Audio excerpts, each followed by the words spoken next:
व्यथित होकर एक वैसा बालक जिनकी उम्र मात्र 11 वर्ष हो, जो बाल्यावस्था की उम्र में हो, वरना है तो सर कटाकर दे कि हम पहले भी अंग्रेजों के गुलाम थे। इनके माँ का नाम क्या था? शांति देवी। इनके बाप का नाम क्या था? इनका लालन पालन कहाँ हुआ था? एक कहाँ तक पढ़ाई किए थे? स्वागत है आप सभी का अपने प्यारे YouTube channel Jharkhand study point में। जैसा कि आप सभी को पता ही होगा, बहुत सारे इससे भी हैं जो नए जुड़े हुए हैं हमारे इस चैनल में।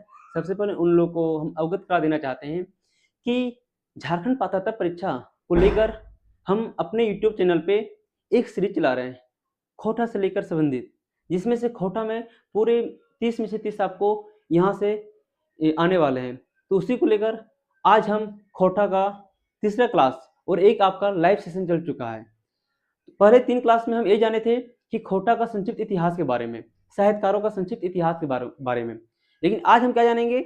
जितने भी झारखंड में खोटा के साहित्यकार हैं, उनका पूरा विवरण नहीं जानेंगे आज। हर एक साहित्य का जो हमारे झारखंड पात्रता परीक्षा में जो इतना मान के चलिए कि यहाँ से प्रश्न पूछा ही जाएगा, जो कि आपको पहले ही बता चुके हैं। और झारखंड के कोई भी एग्जाम हो, कोई भी एग्जाम झारखंड में खोटा से अगर प्रश्न आती है तो वहां से साहित्यकारों से प्रश्न पूछा ही जाता है। तो इतना मान के चलेंगे कि जो भी आपको बताया जाएगा वो सारे इंपॉर्टेंट पॉइंट्स रहेंगे, आप नोट करेंगे और साथ में आप अच्छे से देखेंगे। आज हम बात करने वाले हैं, सबसे पहला जो आप हेडिंग में ही देख रहे होंगे, खोटा साहित्यकार का संपूर्ण विवरण। और पूरे अगले 4 या 5 क्लास में हम पूरे संपूर्ण साहित्यकारों का विवरणी इतिहास को खत्म करेंगे पढ़कर। सबसे पहले आज हम जो जानने वाले आपके सामने, पहला ही जो बहुत ही ज्यादा हमारे सामने इंपॉर्टेंट, बहुत ही ज्यादा महत्वपूर्ण साहित्यकारों में से एक, और हम ये भी बोलते हैं जब लोग काल पढ़े थे तो काल में मध्यकाल के जो सबसे महत्वपूर्ण साहित्यकार थे, जिनका नाम ही था भुवनेश्वर दत्त शर्मा व्याकुल। आज उन्हीं के विवरणी के बारे में जानेंगे और यहाँ से जितने भी पॉइंट है सारे महत्वपूर्ण पॉइंट है, ध्यान देंगे। सबसे पहले हम बात करेंगे भुवनेश्वर दत्त शर्मा व्याकुल की। भुवनेश्वर दत्त शर्मा व्याकुल की बात करेंगे। इनका सबसे पहली बात क्या है, आपको पहले बताए थे कि भुवनेश्वर दत्त शर्मा व्याकुल ये मध्यकाल के साहित्यकार थे और इनके जो उपनाम है, सबसे पहले इनका उपनाम क्या था? तो गिरिडीहवा था। याद रखेंगे, सबसे पहला उपनाम क्या था? गिरिडीहवा था। बाद में इनको व्याकुल के नाम से जाना जाने लगा। तो बाद में व्याकुल बाद में पड़ा, तो सबसे पहला भी क्वेश्चन आपके सामने आ सकता है कि सबसे पहले भुवनेश्वर दत्त शर्मा को किस नाम से जाना जाता था? तो गिरिडीहवा के नाम से जाना जाता था। उसके बाद किस नाम से जाना जाने लगा? व्याकुल के नाम से जाने लगा। उनके बाद किस नाम से जाना जाने लगा? तो राष्ट्रीय कवि क्यों? क्योंकि एकमात्र ऐसे खोटा साहित्यकार थे जिनका समर्पण हमेशा देश के प्रति रहा है। इन्हीं का एक विचार था, जब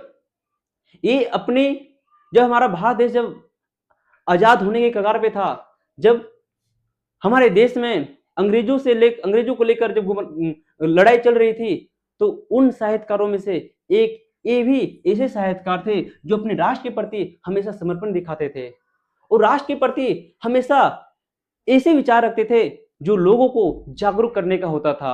हमेशा देश के प्रति लोगों को जागरूक करने का काम कौन करते थे? तो भुवनेश्वर दत्त शर्मा व्याकुल। और इन्हीं की कृति है, आप सुने ही होंगे कि नौजवानों गुलामी को मिटाकर दम लो या अपनी सर कटाकर दम लो। ये इनकी कृति है और इन्होंने कलामे व्याकुल में ये चीज बताई थी कि अगर आप जवान है तो हम क्यों किसी का गुलामी करेंगे? अगर तो उसी चीज के बारे में हमको जानना है। आज हम जानेंगे सबसे पहले जन्म। इनका जन्म कब हुआ था? इनकी मृत्यु कब हुई थी?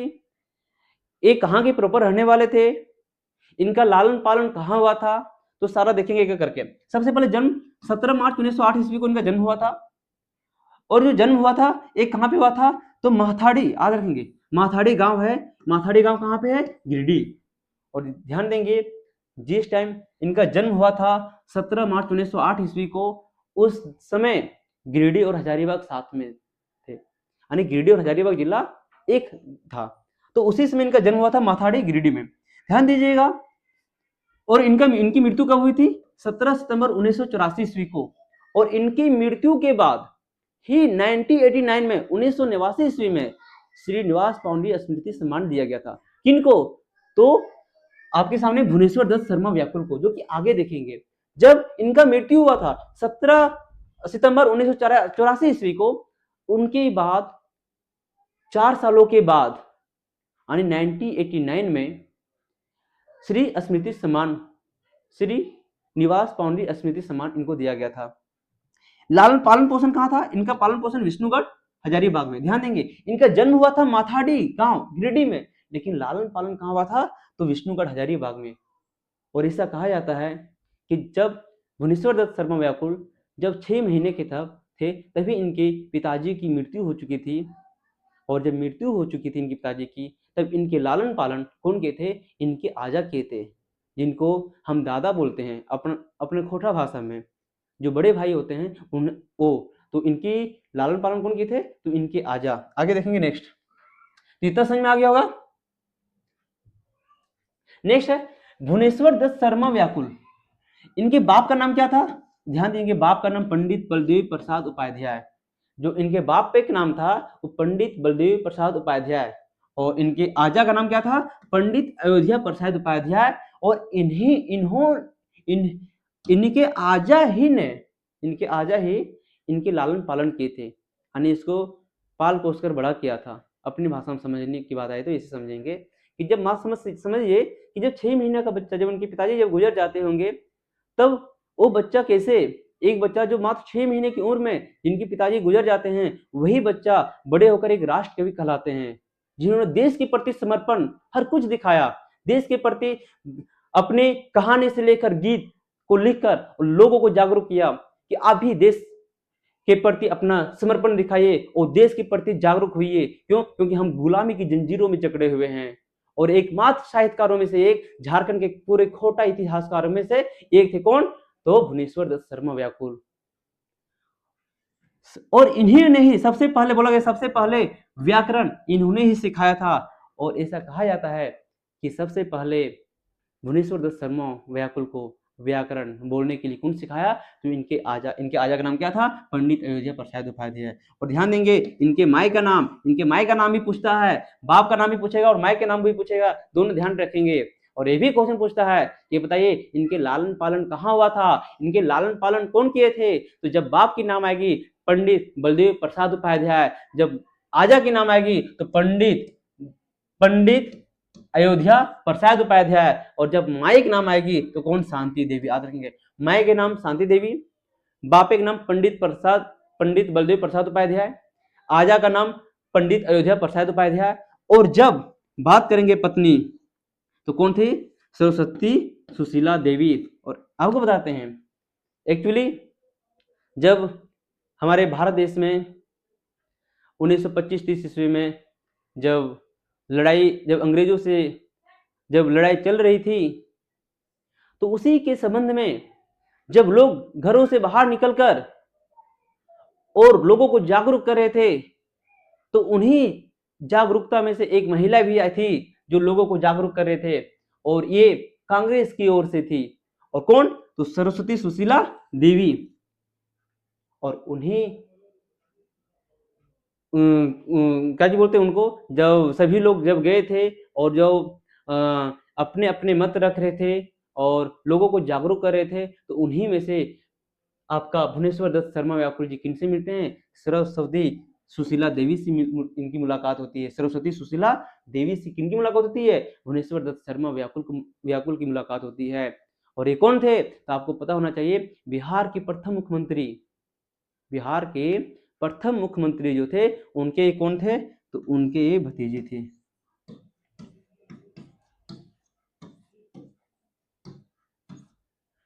ये भी याद रखेंगे। और उन्हीं से अंतरजातीय विवाह, यानी ये अलग कास्ट के थे और भुवनेश्वर दत्त शर्मा व्याकुल अलग जात के थे। और ये उस टाइम अंतरजातीय विवाह किए थे जिस टाइम हमारे देश में जाति प्रथा परम उच्च सीमा पे थी, यानी जिस टाइम जाति प्रथा का जो भयावह डर था वो बहुत ही उच्च सीमा पे उस समय इन्होंने अंतरजातीय विवाह किए थे। तो ये भी याद रखेंगे। तो ये हो गया, माइक नाम हो गया। नेक्स्ट हम आते हैं प्रमुख रचना। अब इनकी बात क्या आती है, प्रमुख रचना, ठीक ना। प्रमुख रचना इन्होंने क्या क्या रचा था, आपको पहले ही बताए थे। इनकी प्रमुख रचना में से एक क्या है, कलाम-ए व्याकुल, कलाम-ए व्याकुल, कलाम-ए व्याकुल, जो कि हिंदी रचना है। ध्यान देंगे क्या है, ये हिंदी रचना है और कब प्रकाशित किया गया था, 1939 ईस्वी में। और इसी कलाम-ए व्याकुल में जो आपको पहले बताए थे, नौजवानों गुलामी को, इसके पहले बताए थे ना आप लोग कि नौजवानों गुलामी को मिटाकर दम लो, वरना है तो सर कटाकर दम लो। तो वो चीज था, क्यों, क्योंकि हम पहले भी अंग्रेजों के गुलाम थे और आज भी क्या हैं, आज भी हम गुलाम हैं। किन की, आज हम गुलाम हैं अपनी सोच की, अपनी चुप्पी की, अपने डर की और अपने सिस्टम की। और ये धीरे धीरे गुलामी और भी बढ़ती जा रही है। कल गुलामी की जंजीरें दिखाई पड़ती थी, तब उससे हम लड़ पाते थे। आज गुलामी की जंजीरें दिखाई नहीं पड़ती है, तो आज हम उन्हीं के अंदर धीरे धीरे बढ़ते जा रहे हैं। इसलिए कहा जाता है कि जो जिस गुलामी की जंजीरों में आज हम जकड़े हुए हैं, वो तो आज दिखाई भी नहीं दे रहा है। तो ऐसे जकड़े हुए हैं कि उससे बाहर निकलने के लिए हमें अपने विचारों को, अपने सोच को, जो चंद लोगों है उनसे ऊपर उठाना ही पड़ेगा। तभी तो साहित्यकार, दुनिया में लोग तो बहुत हैं, लेकिन इतिहासकार, इतिहास किनको याद करती है, जो संघर्ष करता है, जो लोगों का आवाज बनता है, जो लोगों को जागरूक बनाता है। आज उन्हीं साहित्यकार है, उन्हीं साहित्यकारों में से एक कौन थे, भुवनेश्वर दत्त शर्मा व्याकुल थे, जो लोगों की आवाज बनी, जो लोगों को कविता, कहानी, गीत संग्रह से लोगों को जागरूक किया और अपने देश की आजादी में एक अहम योगदान दिए। तो इसी कारण से कहा जाता है कि इतिहास में अगर आपको नाम दर्ज करवाना है, तो आपको भी इस गुलामी की जंजीरों से जकड़ी हुई सोच और विचार को आपको ऊपर लाना ही पड़ेगा। जो लोग, चंद लोगों के सोच और विचार में हम लोग फंसे हुए हैं, उनको, उस दामन को हमको वहीं तोड़ना पड़ेगा और उसके ऊपर आकर हमें अपने विचारों को प्रदर्शित करना होगा। ये है। नेक्स्ट हम बात करेंगे भुवनेश्वर दत्त शर्मा व्याकुल का पहला रचना कौन था, कलाम-ए व्याकुल। दूसरा बात करेंगे तराने व्याकुल। तराने व्याकुल ये भी इन्हीं का रचना था। हम बात करेंगे प्रताप, हम बात करेंगे वर्तमान, आपको पहले भी बताया गया था, कर्मवीर, हिंदुस्तान, बालक, जनता और जागृति, बालक, विश्वामित्र, ये सारी जो भी रचना है, ये किस में लिखी गई है, ये सारी रचना हिंदी में लिखी गई है। नेक्स्ट हम बात करेंगे किसानों का अनंतरनाद, ये किस में लिखी गई है, खोटा में लिखी गई है। हम बात करेंगे मादल ध्वनि मधुर ताल, ये क्या है, एक खोटा रचना है, लेकिन क्या है, गीत संग्रह है। क्या है, गीत संग्रह है। तो अभी हम लोग क्या जाने, हम लोग जाने क्या, कलाम-ए व्याकुल, जो कि हिंदी में लिखा गया 1939 में। भुवनेश्वर दत्त शर्मा जी का पहला रचना है तराने व्याकुल, प्रताप, वर्तमान, कर्मवीर, हिंदुस्तान, आपका जनता और जागृति, बालक, विश्वामित्र, ये सारा किसमें लिखा गया, हिंदी में लिखा गया है। नेक्स्ट प्रमुख रचना में से और क्या है, छुआ दुलार। ध्यान देंगे, छुआ दुलार जो कि बहुत ही ज्यादा इंपॉर्टेंट भी आई है। ये क्या है, एक खोटा कविता है। छुआ दुलार क्या है, खोटा कविता है। इसे में एक बहुत ही सुंदर लाइन है, क्या है, हमर बाबू हमर सोना, हमर सुगा पढ़िल गेल, सुन अकली सुनगे खगिया, उच करेजा आइजे भेल। क्वेश्चन डायरेक्ट आता है कि ये किन के द्वारा लिखा गया था। तो एक छुआ दुलार है, जिनमें खोटा कविता है, छुआ दुलार। यानी छुआ बोले तो किसको बोलते हैं, छुआ, छुआ किसको बोलते हैं आप जानते होंगे, आप कमेंट सेक्शन में बताएंगे। तो वही उसी को बोला जाएगा, जा रहा है, हमर बाबू हमर सोना, हमर सुगा पढ़िल गेल, सुन अकली सुनगे खगिया, उच्च करेजा हमर भेल। जब भी डायरेक्ट क्वेश्चन आएगा तो डायरेक्ट आपको मारना क्या है, ये छुआ दुलार की जो कविता है उसी से ये दो पंक्ति लिया गया है, जो कि बहुत ही सुंदर सुशील है। ध्यान देंगे। नेक्स्ट उर्दू कृतियां क्या है, हुस्न इश्क और फलक से, इनकी उर्दू कृतियां भी है, हुस्न इश्क और फलक से। एक चीज बता देते हैं, पूरे खोटा साहित्यकार में से एक ऐसे साहित्यकार थे, एकमात्र ऐसे साहित्यकार थे जिन्हें राष्ट्र कवि कहा जाता था, जिन्हें देश प्रेमी कहा जाता था, और इनकी रचनाएं आपको हिंदी में भी मिलेगी, इनकी रचनाएं आपको खोटा में भी मिलेगी, इनकी रचनाएं आपको उर्दू में भी मिलेगी, और साथ में संथाली में भी मिलेगी। तो क्वेश्चन डायरेक्ट आता है कि एकमात्र साहित्यकार कौन थे जिनकी रचनाएं हिंदी में भी लिखा गया है, जो उर्दू में भी लिखे हैं, जो खोटा में भी लिखे हैं, और जो साहित्यकार में आपका संथाली में भी लिखे हैं। कौन है? तो एकमात्र साहित्यकार कौन है आपके? भुवनेश्वर दत्त शर्मा व्याकुल। नेक्स्ट हम बात करेंगे, अब हम बात करने वाले क्या, अन्य महत्वपूर्ण तथ्य, अन्य महत्वपूर्ण तथ्य, जिसमें सबसे पहले आपको बताया गया भुवनेश्वर दत्त शर्मा व्याकुल जी की जीवनी प्रीतोष कुमार प्रजापति ने लिखा है। और आपको पहले भी बताए थे, ऐसे साहित्यकारों को क्यों ना जीवनी लिखा जाए जो हमेशा अपने देश के प्रति सजग रहते थे, जिनका देश के प्रति हमेशा उच्च विचार रहा करता था, जो हमेशा देश के हित के बारे में सोचते थे और लोगों को अपने कविताओं, अपने कहानी और अपने रचनाओं से लोगों को प्रेरित करते थे देश हित के लिए, देश को आगे बढ़ाने के लिए, देश को गुलामी की जंजीरों को तोड़ने के लिए। तो क्यों ना ऐसे साहित्यकारों का जीवनी लिखा जाए। और परितोष कुमार प्रजापति ने उन्हीं साहित्यकारों में से एक भुवनेश्वर दत्त शर्मा व्याकुल जी का क्या लिखे? जीवनी लिखे थे। तो क्वेश्चन डायरेक्ट आपके एग्जाम में बनेगा कि भुवनेश्वर दत्त शर्मा व्याकुल जी की जीवनी किसने लिखा था? तो परितोष कुमार प्रजापति ने। हम नेक्स्ट बात करेंगे भुवनेश्वर दत्त शर्मा व्याकुल जी को श्रीनिवास पांडे स्मृति सम्मान 1989 में मिला है।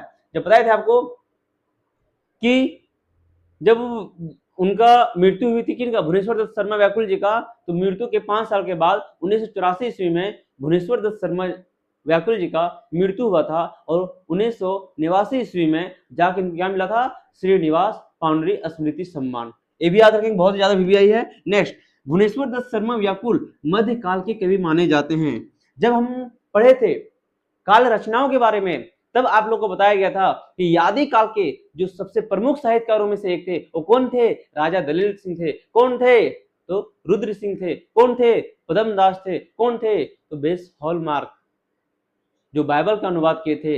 लेकिन जब हम मध्यकाल की बात करते हैं, तो मध्यकाल के सबसे प्रमुख साहित्यकारों में से कौन माने जाते हैं? तो भुवनेश्वर दत्त शर्मा व्याकुल। ये भी याद रखेंगे। लेकिन अलग अलग साहित्यकारों का अलग अलग मत था, बहुत सारे साहित्यकार आए और सबका अलग अलग मत था। किनके विषय में? तो भुवनेश्वर दत्त शर्मा के विषय में, कि ये अलग अलग काल के कवि थे। जैसे ए.के. झा, बी.एन. ओधार और आपके सामने गिरधारी गोस्वामी आकाशकोट, ये तीनों का मानना था कि भुवनेश्वर दत्त शर्मा व्याकुल ये आपके सामने मध्यकाल के कवि हैं। कौन?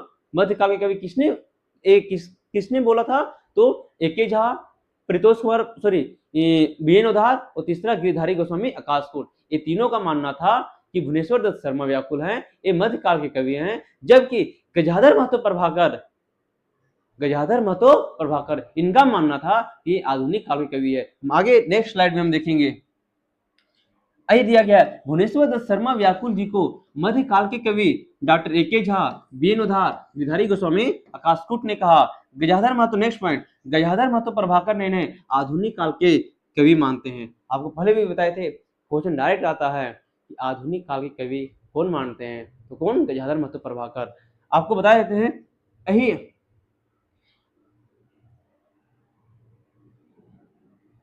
जब खोटा की उत्पत्ति के बारे में पढ़े थे, खोटा की उत्पत्ति के बारे में, तब डॉक्टर ए.के. झा का मत क्या था? Doctor A K. झा का मत,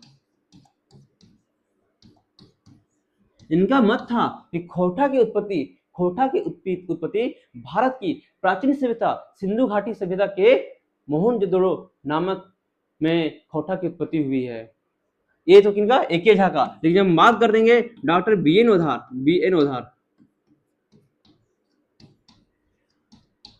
इनका पूरा नाम क्या है? भोगनाथ ओधार, बी.एन. ओधार। इनका क्या मानना था कि खोटा की उत्पत्ति किससे हुई है? तो भारत की प्राचीन लोक भाषा प्राकृतिक से क्या हुई है? खोटा की उत्पत्ति हुई है। लेकिन जब हम बात करेंगे गजाधर महतो प्रभाकर,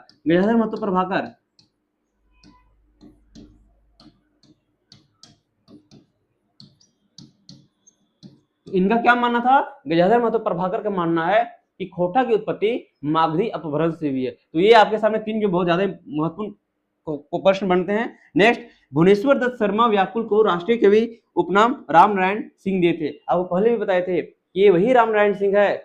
जब भुवनेश्वर दत्त शर्मा व्याकुल, कलाम ये व्याकुल 1939 ईस्वी में जब रचना कर रहे थे, तो उनकी भूमिका कौन निभाए थे, तो बाबू रामनारायण सिंह। रामनारायण सिंह को हम लोग प्यार से क्या बोलते हैं, बाबू बोलते हैं। क्या बोलते हैं, बाबू। तो क्वेश्चन डायरेक्ट आता है कि रामनारायण सिंह का उपनाम क्या है, तो बाबू है। ये कहाँ के सांसद थे, तो हजारीबाग के पहले सांसद थे। कौन, रामनारायण सिंह।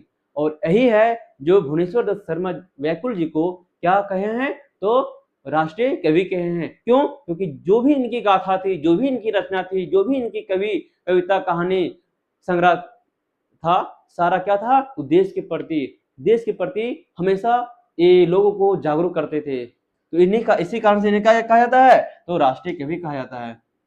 आपको बताए थे, इसी कारण से भुवनेश्वर दत्त शर्मा व्याकुल को 3 नाम दिया गया। पहला गिरिडीहवा, क्यों, क्योंकि वो गिरिडीह के रहने वाले थे। उनका जन्म स्थान कहाँ था, गिरिडीह था। गिरिडीह में कहा, मथारी नामक एक गांव में था। उसके बाद कहा कहा जाता है, व्याकुल कहा जाने लगा। क्या कहा जाने लगा, व्याकुल। उसके बाद क्या, राष्ट्रीय कवि। याद रखेंगे। नेक्स्ट हम बात करते हैं, भुवनेश्वर दत्त शर्मा व्याकुल 11 वर्ष की आयु उसमें घर से भागकर काशी चले गए थे। जब आप एक कहानी सुनेंगे कि भुवनेश्वर दत्त शर्मा व्याकुल जो आज इतिहास में प्रमुख साहित्यकारों में से एक माने जाते हैं, और इनकी गाथा स्टार्ट होती है जब ये 6 माह के थे।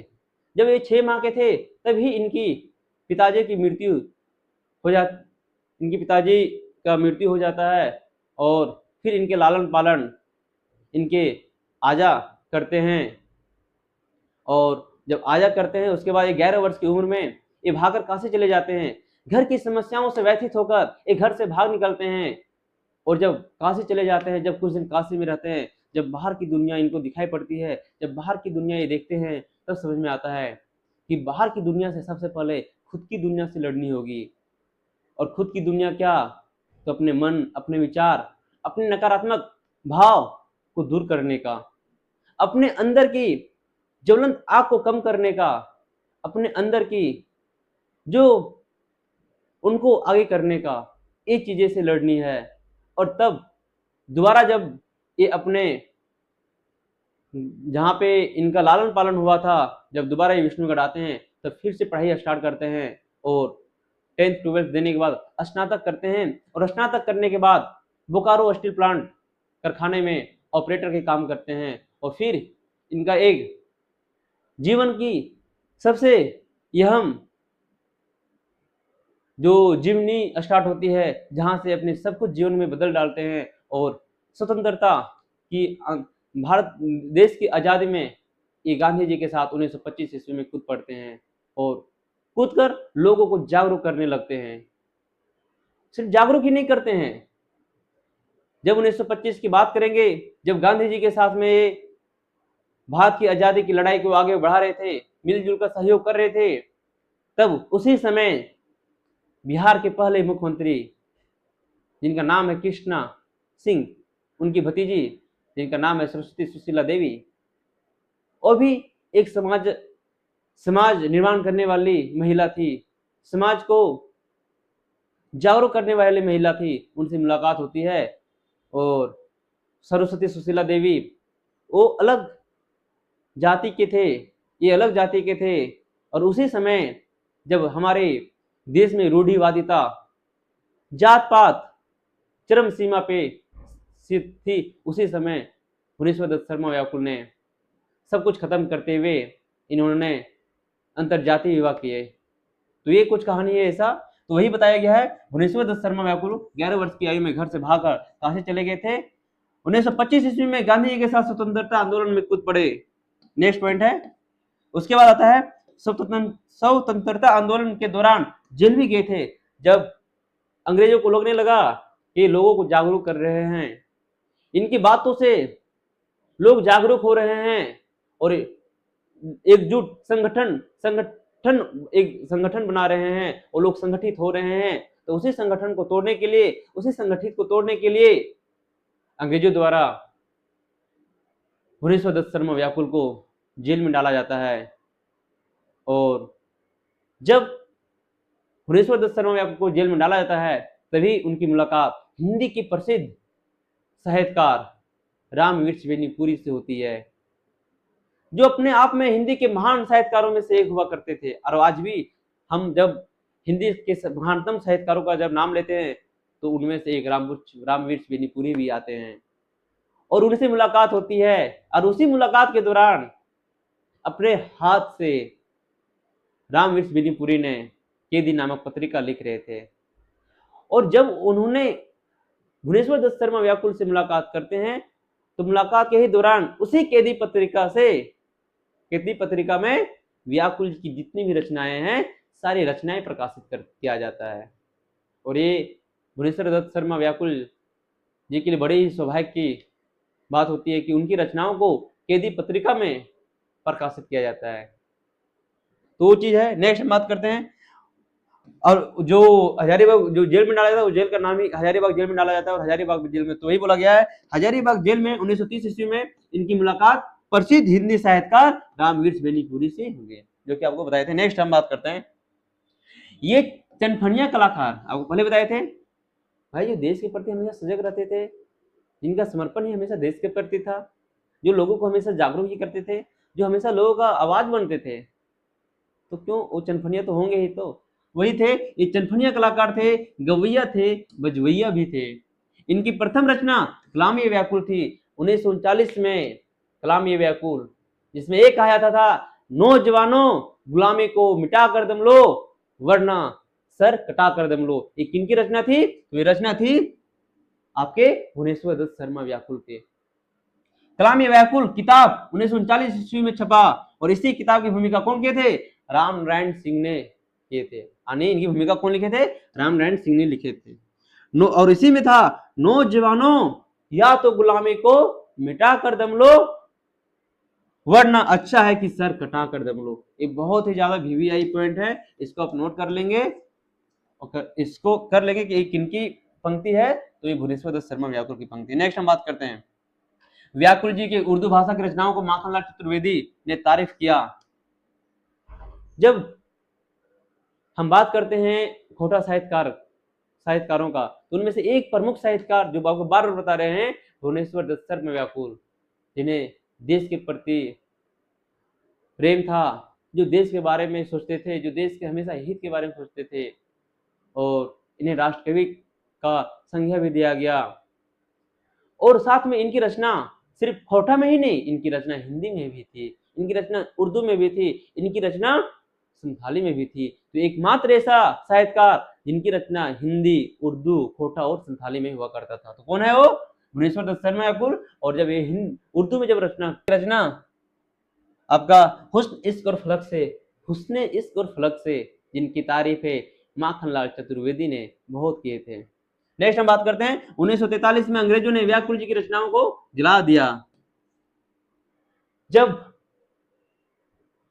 वो जेल में बंद हो चुके थे और जब उनकी रचनाएं प्रकाशित की जा चुकी थी, और उनकी रचनाओं में जब आप उनकी रचना जो भी कलामी व्याकुल, तरानी व्याकुल, हिंदुस्तान, जब ये आप पढ़ेंगे तो अंग्रेजों को लगा कि अगर कोई इनकी रचनाओं को पढ़ेंगे तो भी लोग जागरूक होंगे और लोगों के अंदर एक आग बबूला निकलेगा और फिर वो अपने देश के हित के बारे में सोचेंगे। तो क्यों ना इनकी रचनाओं को ही जला दिया जाता है और सब कुछ खत्म कर दिया जाता है।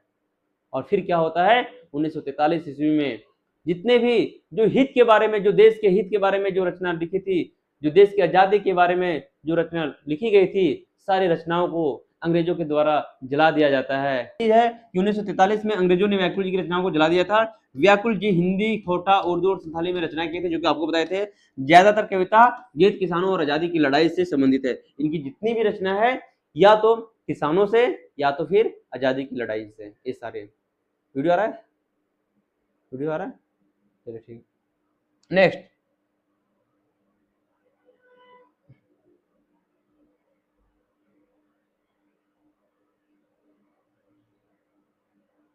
नेक्स्ट आपका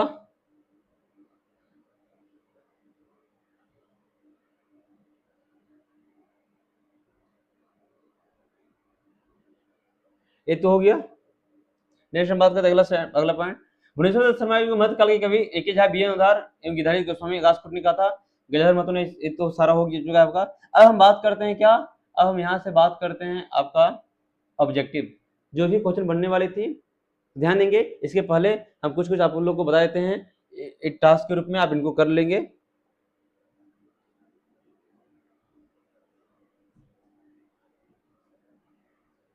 सबसे पहला यहाँ से जो बहुत महत्वपूर्ण क्वेश्चन बनने वाला है, सबसे पहले कि व्याकुल जी का पूरा नाम क्या था, व्याकुल जी का पूरा नाम क्या था।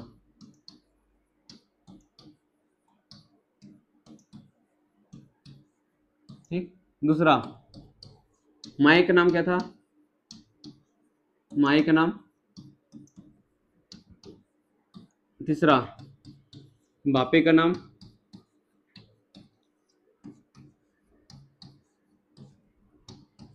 चौथा आजा का नाम।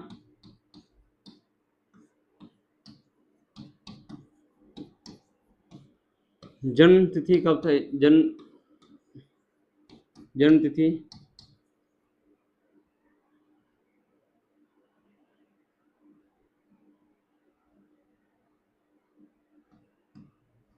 ठीक, जन्म स्थान।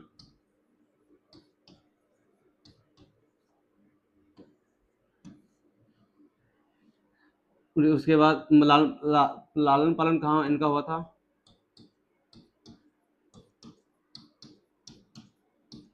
उसके बाद इनकी मृत्यु कब हुई थी, पढ़ाई कहाँ तक किए थे, किन किन भाषाओं में रचना करते थे, किन भाषाओं में रचना करते थे। इनकी पहली किताब का नाम क्या था, पहली रचना क्या थी।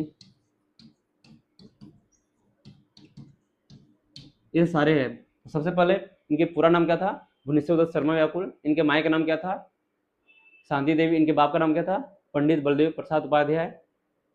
उनके बाद फिर इनका जन्म स्थान कहाँ था, तो माथाडी गिरिडीह। इनका लालन पालन कहाँ हुआ था, तो आपका विष्णुगढ़ हजारीबाग में। ये कहाँ तक पढ़ाई किए थे, तो ये आपका स्नातक किए थे। ये कहाँ काम करते थे, तो बोकारो प्लांट स्टील प्लांट में ऑपरेटर काम करते थे। फिर इनकी रचनाएं क्या थी, तो हिंदी में, खोटा में, उर्दू में, संथाली में, ये सारे। और उनके बाद इनका मृत्यु कब हुआ था, तो 17 सितंबर 1984 ईस्वी को, ठीक ना। और ये हो गया आपका कि बहुत सारे बाकी जो क्वेश्चन जो बनने वाला है वो हम देखेंगे किसमें, ऑब्जेक्टिव में देखेंगे। चलिए ध्यान देगा ऑब्जेक्टिव में। पहला क्वेश्चन, भुवनेश्वर दत्त शर्मा व्याकुल नामे खोटा भाषाएं कौन साहित्यकार जीवनी लिखल है। पहले ही बताए थे इनके जीवनी के बारे में कौन लिखे थे, तो प्रत्योष कुमार प्रजापति। ठीक, ये याद रखेंगे। नेक्स्ट,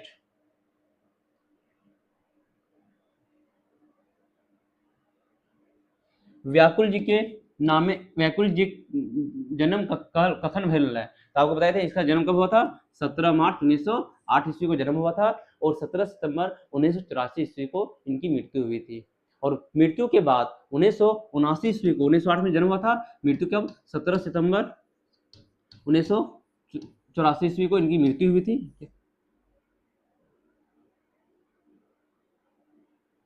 मृत्यु हुई थी, मृत्यु।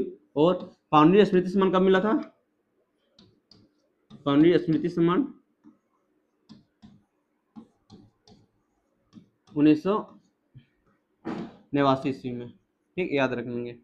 नेक्स्ट, व्याकुल जी के जन्म ठाव छाटा, इनका जन्म स्थान कहाँ था, तो जन्म कहाँ हुआ था, माथाडी गिरिडीह में हुआ था, ठीक ना। लेकिन विष्णुगढ़ गिरिडीह में क्या नहीं, लेकिन विष्णुगढ़ हजारीबाग में क्या हुआ था, विष्णुगढ़ हजारीबाग में।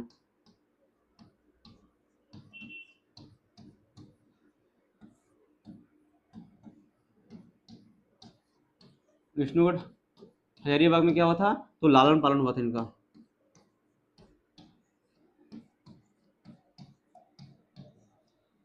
नेक्स्ट, व्याकुल जी की कैसे विचारधारा खल है, तो आपको पहले ही बताए थे व्याकुल जी का जो विचारधारा था, ये हमेशा देश के प्रति प्रगतिशील के बारे में सोचते थे, हमेशा देश के प्रगति के बारे में सोचते थे। बाकी रूढ़िवादिता, ये रूढ़िवादियों तक का क्या कहते, खत्म किए थे। और रूढ़िवादिता को खत्म करने के बाद ही क्या कहते हैं, अंतर जातीय विवाह किए थे। किससे किए थे, तो सरस्वती सुशीला देवी से किए थे। ये उग्रवादी नहीं थे। बस ये हो गया। नेक्स्ट क्वेश्चन, व्याकुल जी कौन भाषा में सृजन कर ले रही थी? आपको पहले बताए थे कि एकमात्र ऐसे साहित्यकार जो हिंदी में भी किए थे, उर्दू में किए थे, खोटा में भी किए थे और साथ में संथाली में भी किए थे। ये भी याद रखिए, किसमें किए थे? संथाली में भी किए थे। तो एकमात्र साहित्यकार जिनकी रचना हिंदी में भी मिलेगी, उर्दू में भी मिलेगी, खोटा में मिलेगी और संथाली में मिलेगी। अरे इसमें से सभी ऑप्शन। नेक्स्ट, 1930 में हजारीबाग जिले हिंदी कौन नामजद का साहित्यकार से दिखाया भेल है। आने आपको पहले बताए थे कि जब इनको हजारीबाग जेल में डाला गया था तो हजारीबाग जेल में कौन थे? तो हिंदी के प्रमुख साहित्यकार जिनका नाम क्या था? रामवृक्ष बेनीपुरी। और उनसे कब मुलाकात हुई थी? 1930 ईस्वी में मुलाकात हुई थी। जब मुलाकात हुई थी उसी समय रामवृक्ष बेनीपुरी ने क्या लिख रहे थे? तो बेनी नामक क्या लिख रहे थे? पत्रिका लिख रहे थे। तो कौन, किन से? तो रामवृक्ष बेनीपुरी से। ये माखनलाल चतुर्वेदी क्या होता? माखनलाल चतुर्वेदी ने आपके सामने भुवनेश्वर दत्त शर्मा व्याकुल जो रचना रचते थे उर्दू में, उनको बहुत ही तारीफ किया करते थे। नेक्स्ट, बेनीपुरी जी जेले कौन नामे पत्रिका बहराए भला है? तो केदी नामक पत्रिका, बहराल हल है, याद रखेंगे। और एक पत्रिका में ही भुवनेश्वर दत्त शर्मा व्याकुल जी की रचनाएं प्रकाशित की गई थी, केदी नामक पत्रिका में। तो ये भी याद रखेंगे, बहुत ज्यादा इंपॉर्टेंट है। नेक्स्ट, व्याकुल जी के राष्ट्रीय कवि कह के संबोधित कर ले हल है। आपको पहले भी बताए थे कि जब हजारीबाग के सांसद बाबू राम रैण सिंह, जो कि कलामी व्याकुल भुवनेश्वर दत्त शर्मा व्याकुल का पहली जो रचना थी कलामी व्याकुल, उनकी भूमिका लिखे थे, तो उसी ने राम नारायण सिंह ने ही इनको क्या कहे थे? राष्ट्रीय कवि कहे थे। नेक्स्ट, भुवनेश्वर दत्त शर्मा के माए के नाम की लागे और बापे के नाम की लागे। तो माए के नाम की लागे तो शांति देवी माए के नाम लगता है, और बापे के नाम की लागे, बापे के नाम बताएंगे। बापे के नाम पंडित बलदेव प्रसाद उपाध्याय, पंडित बलदेव प्रसाद उपाध्याय।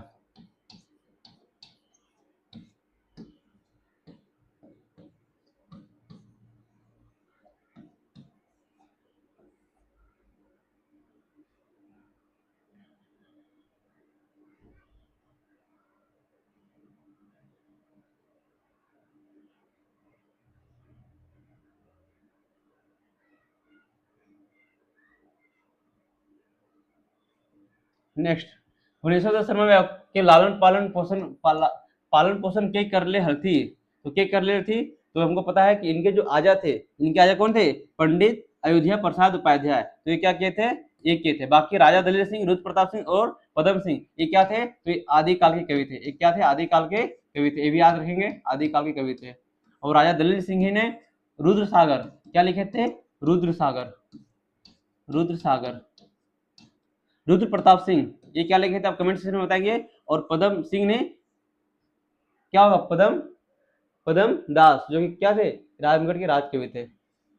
नेक्स्ट, पंडित बलदेव प्रसाद उपाध्याय कक्कर बापे, पंडित बलदेव प्रसाद उपाध्याय कक्कर बापे नाम लागे। तो कक्कर बाप का नाम लगता था ये